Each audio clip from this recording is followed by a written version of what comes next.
ગુજરાત કિસાન કોંગ્રેસ દ્વારા આયોજિત વ્રજવાણીથી દ્વારકા કિસાન અધિકાર પદયાત્રા જ્યારે શિવલખા ગામ પહોંચી ત્યારે ગામના યુવાનો સાથે પાલભાઈ આંબલિયાની ચર્ચામાં યુવાનોએ વીજ કંપનીઓ સામે બળાપો કાઢ્યો। અહેવાલ જતીન પરમાર। જય જવાન જય કિસાન। આજે ગુજરાતના ખેડૂતો આ સરકારથી અને ઉદ્યોગપતિઓથી પરેશાન। આપણે કહીએ છીએ જય જવાન જય કિસાન, પણ સરકાર અને ઉદ્યોગપતિઓ મળીને મર કિસાન મર જવાન વાળું કરી રહ્યા છે। આપણી બેન દીકરીઓ ઉપર જે પ્રકારનો ત્રાસ છે, અત્યારે તમને ચારે બાજુ થાંભલા દેખાતા હશે। આ થાંભલાઓ ભચાઉ હોય, રાપર હોય અને ગુજરાતના જિલ્લાઓમાં અલગ અલગ જગ્યાએ બધે જ એ ખોડાણા છે।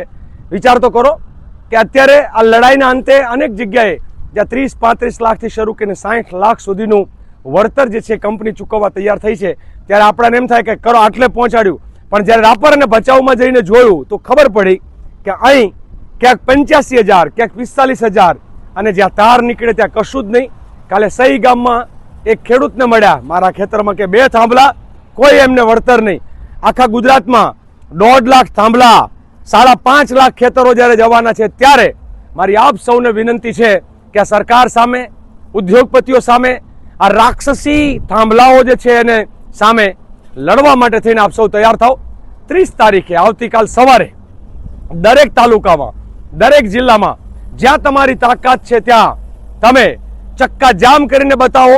ગાંધી ચિંધ્યા માર્ગે ચક્કા જામ, કોઈ લાઠીચાર્જ, કોઈ ધોકાવાળી નહીં, કોઈ પથ્થરમારો નહીં।